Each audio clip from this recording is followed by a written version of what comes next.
Detroit Lions fans, Detroit Gen 313 back with another one. Steve and Will here.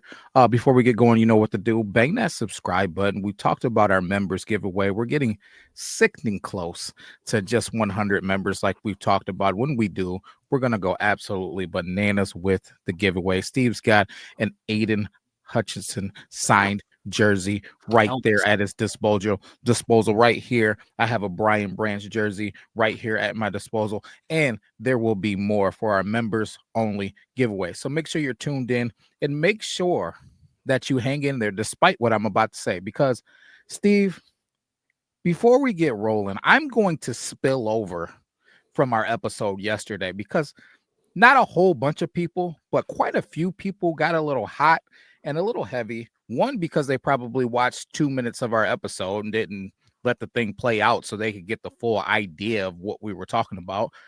Two, I'll stand on it and I'll stand in front of it. People were upset about me even mentioning the fact of Jared Goff getting banged up, saying that maybe I wish that Jared Goff gets banged up, out for the year, career-ending injury, whatever. People just took this thing to the extreme. Listen, I'll stand on what I said and I say it again. But before I do, I want to talk about a guy that I feel like is pertinent. Steve, are you familiar with this guy? You ever seen this guy before? Was that Drew Bledsoe? Yeah, Drew Bledsoe. Yes. Yeah, that's Drew Bledsoe. Drew Bledsoe. If you don't know much about Drew Bledsoe threw for, I don't know, maybe 44,000 yards. As a matter of fact, maybe 44,611 yards in the NFL. Maybe played for, I don't know, 14, 15 seasons in the NFL. Maybe he was a franchise quarterback, the franchise quarterback before none other than the Tom Brady came in and took over, right? Drew Bledsoe got injured. And if Drew Bledsoe never gets injured, maybe we never even know that Tom Brady exists outside of laughing watching him run the 40-yard dash. Why am I talking about this? Because all I was talking about yesterday, all I was mentioning yesterday is maybe in a world where Jared Goff gets banged up for 1 week, maybe 2, we get to see Hendon Hooker and figure out what he is.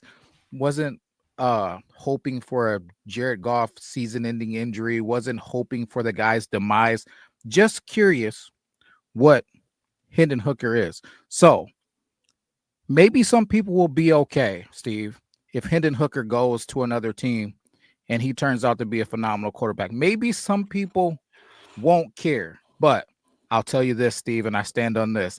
Never once have I ever heard anyone, to include Drew Bledsoe's mother, say, man, I'm so pissed that Tom Brady is standing on the shoulders of Drew Bledsoe. If Drew never gets hurt, we never even hear about Tom Brady. This is just disgusting. Steve, leading in with that, do you have any comments or do you just want to give people the meat and potatoes of what we're talking about today?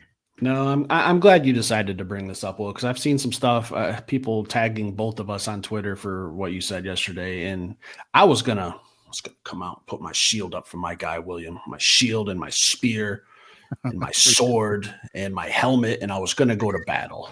All right, I was ready for war. I think what you said was just a bad use of words. I think it just kind of spilled out, and I know what you meant, but what you said was, you hoped that Jared Goff got a concussion, but I don't think that's what you meant. I think it's obviously what you said, but it just came out wrong. I've known you for a long time, Will. I've known you for almost 15 years. You're my favorite person to talk Detroit Lions football with. When this podcast got started, it was just an idea. All right. I was just talking to my wife one night and I was, hey, thinking about starting a podcast. And she goes, well, what would you talk about? And I was like, politics, Sarah. Like, come on, what are we talking about? I'm a sports guy, I'm not going to try to solve world hunger on YouTube, obviously. But she goes, well, what's your idea? And I was like, well, I think a podcast like with someone would be more fun. And she immediately said, so wife gets a little credit for this too. She goes, well, you and Will FaceTime for 5 hours a day. Why don't you guys just do it on camera? And I was like, you're not wrong. You're not wrong. So here we are. I know what you meant. I know what you're trying to say. I know you're a coach and you will never cheer for injuries. You're a leader of men. I'll go to battle for you any day, Will. But what you said was just a little twisted. And I know what you meant, but I know a lot of people don't know you like I know you. So just a bad use of words, but it happens. I've misspoke before. It happens 1,000 times. But anyways, we're going to talk about the most interesting prospect in this NFL draft for me for the Detroit Lions, will, without a doubt, like the guy I'm most excited about, the guy you're most excited about, Ahmed Hassan. Will, how are you feeling? Listen, I've been waiting for this.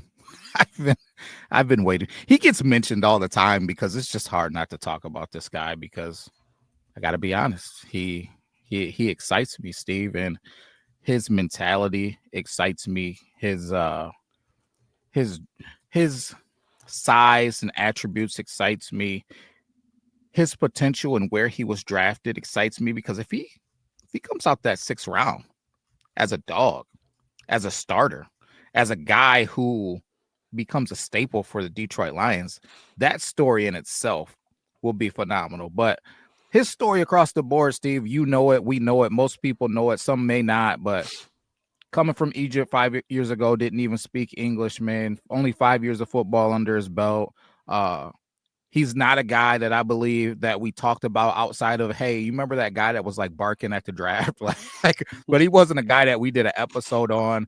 We didn't talk about how the Lions could be drafting him and he could be the guy that's opposite of Aiden Hutchinson potentially moving forward. So just an underdog story, man. I feel like America loves underdog stories, and he could be one that just fell into our lap, and I'm pretty excited about that. I've been trying to taper my expectations, but today I'm going to let some stuff off my chest, but I'm going to let you lead it off. I think when I think about Ahmed Hassan, the Egyptian Nightmare, I'm going to start calling him. That might be his new nickname for me, the Egyptian Nightmare. There's pros and cons to him, I think. Listen, I think what got you and I excited, and probably thousands of other Detroit Lions fans, is the video of him being drafted and that phone call and him saying, you know, I'm going to die for you on that field. Like it was such energy and passion. Like I appreciate it. I respect it. I love it. But I don't get caught up in words and stuff like that. I need to see what you do on a football field. All right. Because I remember a young, hungry, high-powered, star-studded Johnny Manziel coming into the league and saying similar things about how he was going to, you know, light the NFL up. Yeah, him and the offensive coordinator, they were going to break records and all this stuff. Well, I'm not saying that Ahmed and Johnny Manziel are in the same category, but, you know, it's just the thing of talk is cheap. You got to show up on a football field and be able to play football. Same thing. I wasn't really getting in love with Tyler Booker for the same reason about, you know, everything that he said about loving to dominate people. Well, this is the NFL. You know, there's defensive linemen that love to dominate offensive linemen. So it's going to be a battle of who's going to be moved and who's not. So, Ahmed, I love what you say, but your game, if that translates onto a football field, and I think he's got a lot to overcome. I think he's got a lot to learn. Hasn't been playing football for a long time, but I think he's got all the intangibles. He's got the spirit. He's got the high motor. He's got the desire to learn. He checks all those boxes. But does he have the physical and the technical abilities to play football in the NFL? I think he does, but I don't think it's going to happen overnight. All right. This isn't a guy I expect to go day one at training camp and just absolutely dominating guys like Penei Sewell or Taylor Decker. Like those are seasoned pros, all NFL, first team, whatever all the accolades. You're not going to dominate those guys. You're going to get your ass kicked. And I've said this before, like Boise State versus going against all-pro offensive lineman Penei Sewell is not the same. It is not the same category, but that's going to make you better down the road. And we said the same thing when Hutch got drafted. Like, you know, you're going against Penei Sewell, iron sharpening iron, like one of the best tackles in football, making each other better. I'm excited to see what he does in training camp, but I just don't think he's going to have a massive impact in 2025, 2026, 2027, possibly, but I'm really kind of dialing it back for this year. Steve, are you nuts? Are you nuts? Are you out of your mind? Listen, let me put him back up here. 6'3", 270. I think he was the combine measurables were 6'2", I think 267. He'll probably, you know, that was him slimming down to make sure that he could be as fast as possible. I think he threw up a 4.7. It's not the fastest, not the slowest guy in the world. But Steve, there was a guy that we did do a show on. I think he got mentioned in multiple shows that I was very high on, and I thought that maybe we would get an opportunity to take him maybe in the 5th round, 4th, 5th round-ish. I thought maybe if we didn't get an edge rusher early, we could end up getting him, and that was Antoine Powell-Ryland. Really liked him, really liked his production, and Hassanin, and the reason why I'm mentioning that Antoine Power Island is this. Hassanin was number 2 in FBS in sacks over the last 2 seasons, behind Antoine Power Island. This is a guy who in 2023 had 12 and a half sacks, right? This is a guy who in 2024 had 9.5 sacks. This is a guy who Brad Holmes has said plays not fast, not strong, not with intensity. He says he plays with his hair on fire. My boy Steve has not, he said he don't play with his hair on fire. He plays with his ass on fire, is what Steve said. And I can't argue it. When you watch this dude play football, man, he plays with his heart and his soul. He plays to represent every Egyptian who lives. And I think he's also going to do it for the city of Detroit once he gets here and he feels the love of these Detroit Lions fans. He's just a guy who I think he's going to be successful because he wants it. He wants it. Sometimes it just boils down to, I want it more than you. It's not about skill. It's about will. It's not about just the technical aspects of it, because the bottom line is this, and Steve, you heard that soft. It's not about skill. It's about will. I was literally about to say, if you don't put that on a t-shirt, we're not going to overlook millions of dollars. Yeah. I would love to say I did it. Yeah, I love to say I did it on purpose, but I didn't. But in all seriousness, this is a guy, man, who I think that is going to go out and show people that he's special because of that, man. If you watch him on film, sometimes his stance and everything looks all jacked up and he looks all goofy, but somehow he's getting to the quarterback. Somehow he's getting TFLs, man. I think once Coach Casey Rogers gets an opportunity to get his hands on him, and Steve, I think you are on the right track as far as maybe we won't see it immediately, but I think maybe on the back half of the season, we could see maybe during that playoff run, Hassani making some plays, because he's starting to get it on the back half of the season. I think he's a guy who stays after practice with Aiden Hutchinson and gets reps.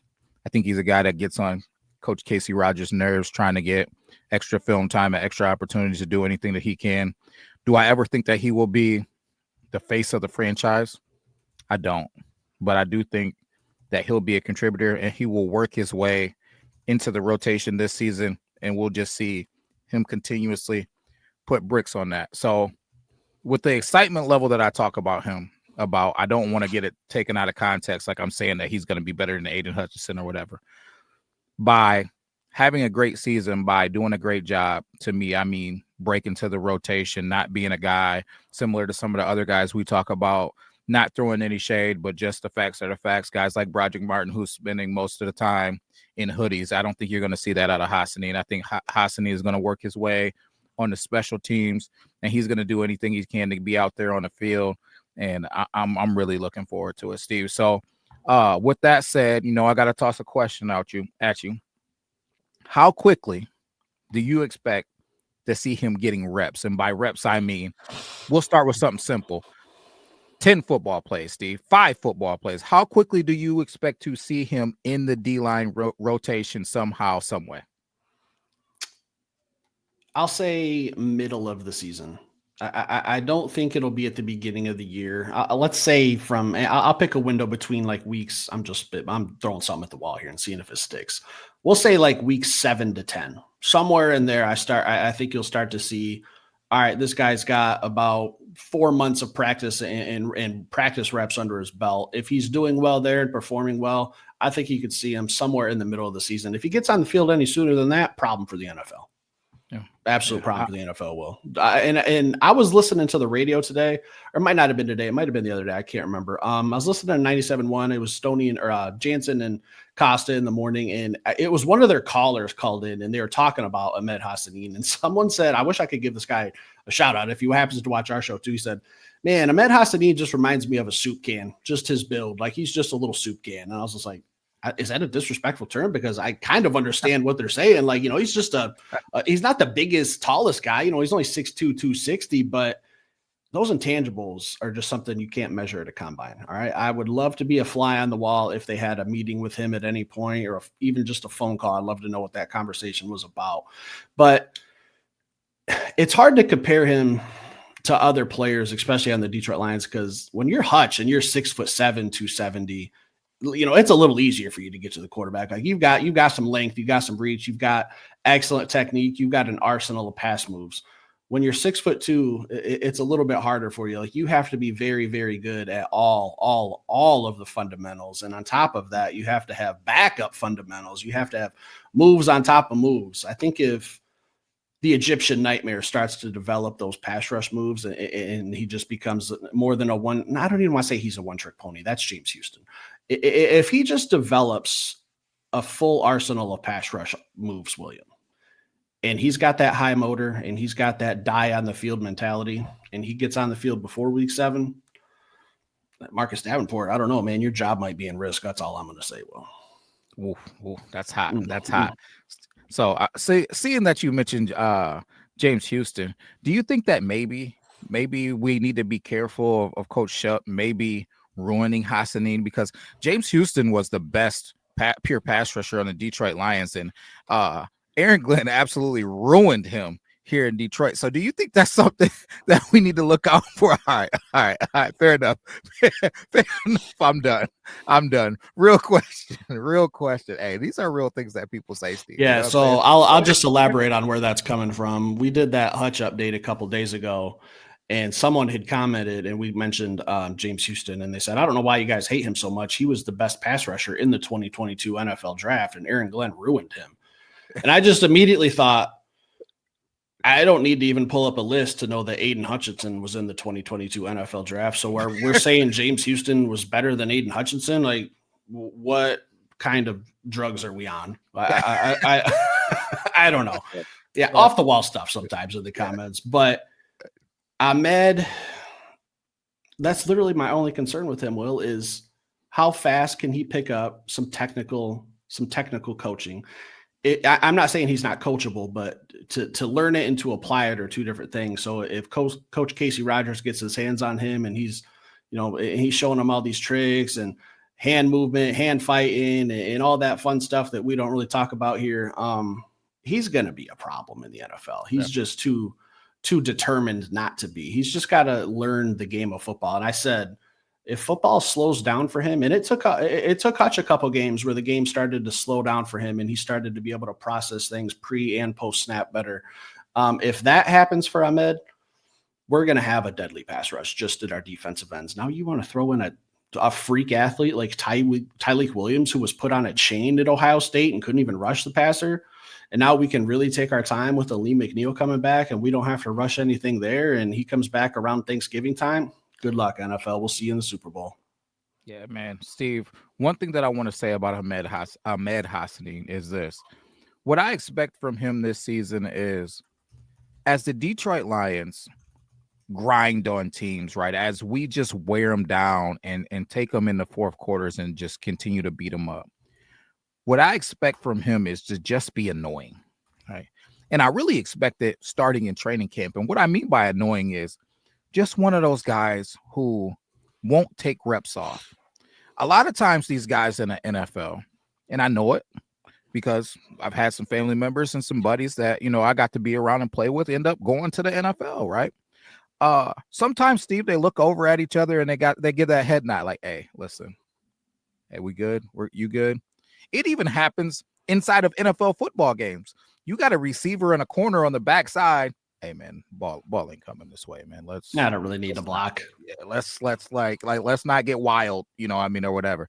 Sometimes they have those gentlemen's agreements, man. If you don't believe it, I can assure you straight out of their mouths that it happens. So, I don't think Hassanin is going to be one of those guys. He's going to be one of those guys that's just flat out annoying at practice, just always going 110 miles an hour, just always getting after it.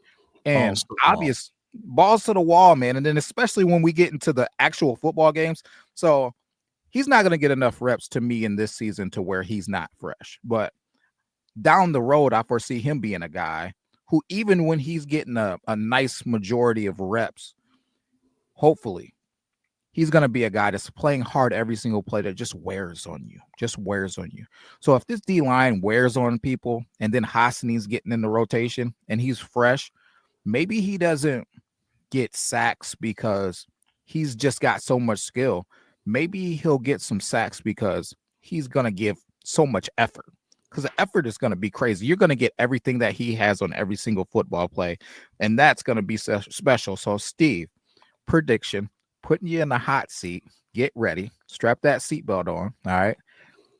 Ahmed Hassan, 2025 season, taking the whole thing together from week 1 to the victory of the Super Bowl for the Detroit Lions. How many sacks does this young man have? The number 4 came to mind, like right when you're asking. I think it's a fair number. It's nothing crazy. I think it's realistic. Now, there's probably people out there who are going to say he's going to get like 14 sacks or something like that. I just don't see that as a rookie that hasn't gone against elite competition. But I'll tell you this, if you guys need a little homework or want a little homework assignment over the next couple days and you're bored at work and after you've hit that subscribe button to Detroit Den 313, this helps us out greatly. Do a little homework and watch Amed Hassan's tape versus Penn State, because that was probably the best competition he played while he was at Boise. Playoff game. He was a factor. All right. He wasn't an overwhelming, dominating, take over the game, be an absolute force, but he was a factor in that Penn State game. And that's what I sat down and watched today. That's what I like to do. Even when we're talking about NFL combine stuff and prospects, I say, what was the biggest game of the year? I sit down, I find a YouTube channel that just edits out all of the commercials and all of the bullshit in between, and you just strictly watch just plays.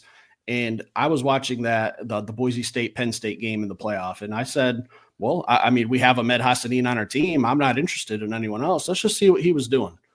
He was making some plays. He was being disruptive. I just can't picture a world where he isn't going to be a good pro. It's just going to take him time because he has everything that you need to have. Just he needs a little bit more experience. I think that's the best way I know how to put it.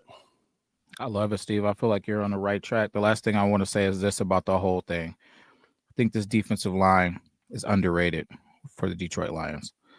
I don't know if that's something that's going to be a hot take or anything like that. Maybe for some it is. For some, I know it definitely is. For some, I feel like they do believe in this defensive line, but I'm expecting this defensive line to be good. You said it last episode, or not, a few episodes ago when we were talking about Zadarius Smith, and I asked you if we didn't sign Zadarius Smith, were we in trouble? You said no, and I agree with that. So I'm looking for this Detroit Lions, whether or not we sign Zadarius or not. Don't get it twisted. I would still love it if we sign Zadarius Smith. But even if we don't do it, I'm expecting this defensive line to be doggone good, man. Maybe it's not sexy, maybe it's not romantic like we drafted one of these guys, James Pierce or Michael Williams or whoever, just to be opposite of Aiden Hutchinson. But I think Brad might know what he's doing. I think he's done just enough maybe for me to have a little bit of confidence in him. And I'm expecting these guys to play good football. Who gets more snaps this year, Broderick Martin or Ahmed Hassan? TK85. Me and you. like shoot, I'm thinking about getting some Christmas pictures this year. So if we both get Christmas pictures, I'm thinking me and you get more snaps. I got one really good pass rush left in me, so Brad better make it count. Dad better make it count. Like if it's 4th and 7 in the Super Bowl, you might want to dial up my number because that's the only one I'm giving you. That's the only one I got left in the tank. Well, hey, pass rush Perkins, get out here. Strap it up, hit the field. Okay. I got one good rep left in me before I call it full quits, Will. And that's if my knees don't give out before I walk out onto the field. Hopefully I don't pull like a Dre Greenlaw and snap something just running out onto the field. Hey, we need somebody. What happened? He got hurt running off the sideline. Like, what's going on? Didn't stretch properly. You got anything else for tonight? Man, I do. Last thing, and maybe we can cut it into a short because really the people that I'm going to be talking to probably aren't watching right now. Listen, every single episode that we ever put out, we are putting out information to the best of our ability. I'm not going to say that it's the best in the world. I will say that we compete with the best on YouTube, and we never put out ideas that aren't thought out. So please, it would behoove you to watch the full episode, at least 80% of the episode, because a lot of people are posting comments that if you watch the episode, they don't make sense. And we try to handle it with grace. I think we've gotten a lot better from when we first started. We try to handle these things with grace and give people some leeway when they drop comments that are clearly answered 5 more minutes down the episode. So please, it would behoove you to just watch the full episode. Just a skip button, skip down and see if we talk about a little bit more, expound upon the topic that you're thinking, because as you're watching and you're 2 minutes in, then you're saying that we're idiots. Sometimes we elaborate on the thing that you're talking about. I'm going to throw out a number, Will. Talk to me. 92. That is how many members we currently sit at as I'm looking at it right here. 92 members. We are 8 members away from hitting that 100. We could do a live stream as soon as maybe possibly Friday if we're available. We'll have to see. We'll give away that helmet I showed you guys earlier, that Brian Brands jersey. I'm going to head up to Rally House, get another gift card, and maybe a couple other little things to do some giveaways for you guys. That's for members only. We're 8 people away. Again, let me be clear on the rules. The basic then gives you 1 entry into all the drawings. You're automatically in. All you got to do is be a member. If you're a loyalty den member, you get 2 entries. You pay more, you get a little bit more. That's just how it works. So 8 people. Can we do it this episode? Can we get there? I don't know. I'd love to do that giveaway this weekend. I'd love to get some stuff shipped out. I love looking at this helmet. Trust me. Don't get me wrong, but it needs a home. All right. I've already got an Amed Hassan helmet behind me. So I want this to have a nice home. Think about becoming a member. Not required. Greatly appreciated. Stick around. Hit that like button. We'll be back later with another show.